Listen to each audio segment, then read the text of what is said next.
चल या पहिलवान. मंडळी मोठा प्रॉब्लेम झालेला आहे. प्रॉब्लेम असा आहे की आता कसं सांगू मला समजत नाहीये. अरे पळाली. असा रस्ता दिसला ना समोर असं वाटतं की कुठंतरी फिरायला जावं.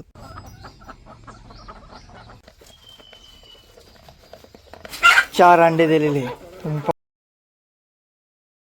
कभी भूला कभी याद किया. तोंडात पुडीन. आज आमचे घोडके मामा सालदार जरा रुसलेले आले नाही म्हणून ही सगळी साफसफाई मलाच करावं लागणार आहे. गुड मॉर्निंग, सुप्रभात. आज आमचा लोड थोडा कमी होणार आहे ऋतुजाचा माझा, कारण आई दादा वारीवरून पंढरपूरहून परत येणार आहेत. तर थोडंसं लोड म्हणजे शेतीच्या कामाचा किंवा बाकीचा थोडासा कमी होणार आहे.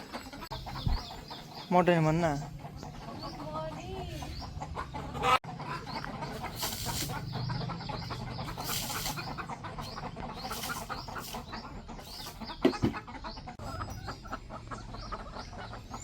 कोंबड्याचा आता खायचा टाईम झालेला आहे आणि कोंबड्यांना माहिती आहे की मी आता गहू घेऊन आलेलो आहे. हे माझ्या हातात गहू आहे, त्याच्यामुळे कॉक करू राहिला. कोंबड्यांसाठी हे गहू त्यांचं आवडतीचं खाद्य आहे. पहा कशा झडप मान. कोंबड्यांना गहू जर खायला टाकले तर गव्हाचे असे फायदे आहे की अंडे देण्याचं जे प्रमाण आहे कोंबड्यांचं ते वाढतं आणि अंड्याची साईज पण जास्त होती, म्हणजे प्रोटीन जास्त भेटतं अंड्यात. आता यांना एवढं खायला टाकून फक्त आज 4 अंडे दिलेले आहे. तुम्ही पाहू शकता. कमीत कमी 10-12 अंडे द्यायला पाहिजे, तर 4 अंडे दिले या कोंबड्याने.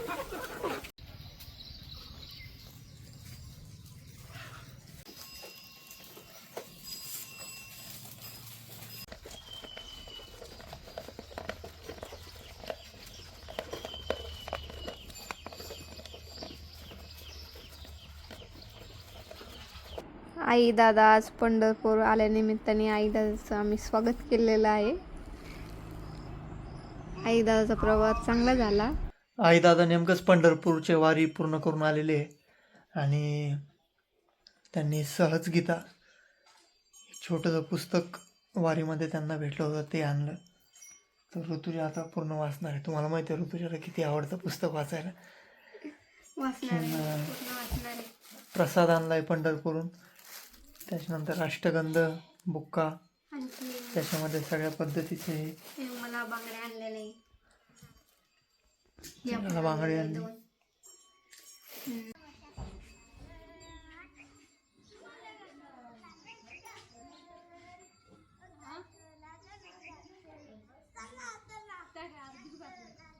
काय बनवते ऋतुजा? चिप्स तळते. उपास कोणाला आज चिप्स तळ? मंडळी मोठा प्रॉब्लेम झालेला आहे. प्रॉब्लेम असा आहे की आता कसं सांगू मला समजत नाही आहे. म्हणजे हे व्लॉगिंगचं चॅनल जे सुरू करायचा प्लॅन होता तो आमच्या दोघांचा होता आणि असं ठरवलं होतं आम्ही की कोणालाही सांगायचं नाही आहे. पण आई दादा जसं पंढरपूरहून आले त्यांचं स्वागत केलं आम्ही आणि ऋतुजाचा मोबाईल दादानी बघितला आणि त्याच्यामध्ये आमच्या व्लॉगचा व्हिडिओ पाहिला. पण चांगली गोष्ट ही आहे की त्यांनी आम्हाला ॲप्रिशिएट केलं. त्यांनी आम्हाला सपोर्ट केला की तुम्ही चांगलं करताय, असंच ब्लॉग बनवत राहा. तुला काय वाटलं होतं जेव्हा आई दादाला कळालं आपल्या चॅनलबद्दल? मला तर इतकी भीती वाटली, म्हणलं आता आपण गेलो. पण दादा आणि आईने सपोर्ट केला. त्याच्यानंतर आमची बहीण आहे तिकडं फलटणला दिलेली, तिने पण आम्हाला सपोर्ट केला. तू दादा आणि आपण गोले इकडे पळू नको. अरे त्यांचा व्हिडिओ बनवायचा होता.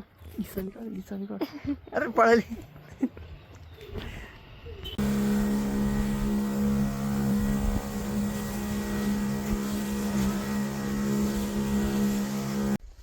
इकडं शेतामध्ये औषध मारायला आलो होतो. हे फवारा आहे माझ्याकडं आज आणि जवळपास 1 टाकी आता कंप्लीट झालेली आहे पूर्ण. काळं कुट्ट असं आभाळ आलेलं आहे त्या साईडला, तुम्ही पाहू शकता. आणि हे 2-4 दिवस जरा हवामान खात्याने आणि इकडचे जे पंजाबराव डक आहेत हवामान तज्ज्ञ, त्यांनी सांगितलं आहे की पुढचे 4-5 दिवस येणारा बराच पाऊस राहणार आहे मराठवाड्यामध्ये. काळं कुट्ट आभाळ आहे. ह्या सोयाबीनमध्ये 2 दिवसा अगोदर मी स्प्रे केला होता, जी फवारणी आता करतोय. तर यामधलं गवत जे तुम्ही पाहू शकता या तणनाशकामुळं कसं जळलेलं आहे. गवत एकदम भन्नाट पद्धतीने जळलेलं आहे. मिरर सेल्फीचा जो ट्रेंड आहे आम्ही इकडं गावाकडं पण फॉलो करू शकतो. पाहत ही आमची छोटीशी ज्युपिटर अशी स्कूटी.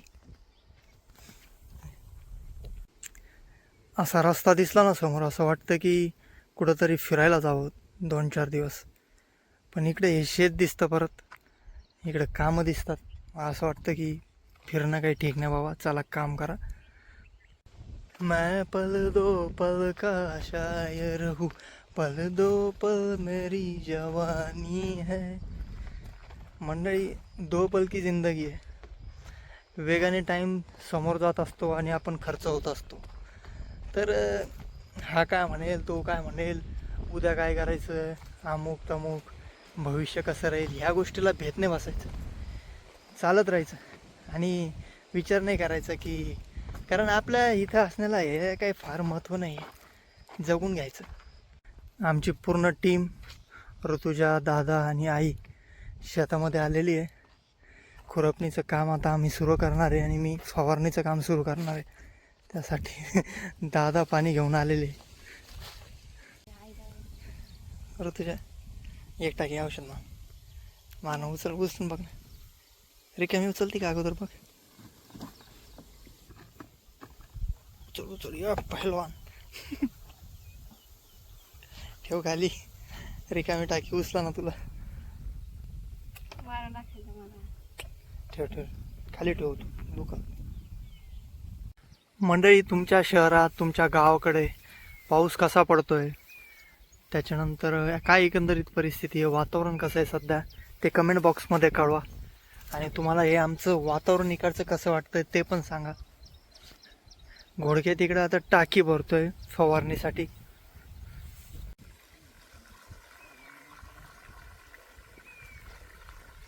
घोडके, तू आवडतीचं गाणं कोणतं आहे?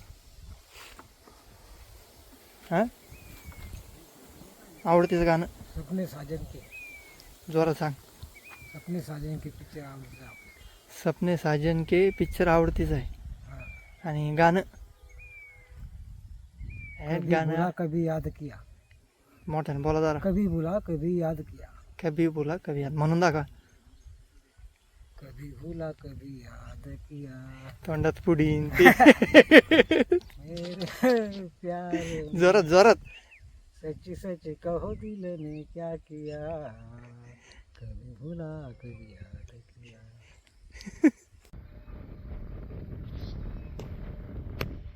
घोडके, शिक्षण कितीपर्यंत झालेले? 12वी पास. 12वी पास आहे. इंग्लिश येते का? इंग्लिश समजती येते. येते का? What is your name? My name is Manohar Ghodke. And what is your hobby? अभी working. Working. Any working. Any working is your hobby. हा. छंद छंद काय आहे? छंद आवड. आवड. क्रिकेट खेळायचा छंद. Playing cricket is your hobby. Bowler. Ball your bowler. Very good. Faster bowler और spinner bowler? Spinner. Leg spinner off spinner? Maninder Singh. Which is your favourite cricketer? Kapil Dev. Ravi Shastri. Ravi Shastri. 1983 world cup जिंकलो, ते आठवतं का? आठवण. तेव्हा किती वर्षाचं वय होतं तुमचं? तेव्हा मी 7-8 होतो. 7वी-8वी होते. बरं. जय हिंद. जय हिंद. नमस्कार. ती तिथं आमची टाकी ठेवलेली आहे फवाऱ्याची. हे घोडके मामा. आणि मागं तुम्ही पाहू शकता की काळं कुट्ट आभाळ आलेलं आहे. आता जर आम्ही औषध फवारलं कपाशीवरती तर ते धुवून जाण्याची शक्यता आहे. म्हणून आम्ही विश्रांती घेतली. काय घेतलं घोडके? विश्रांती. ब्रेक. घेतो. ब्रेक घेतला. डॉगेश यो यो. पाऊस आल्यामुळं घोडके मामा हे झाडाच्या आडुंगी दडलेले आहे.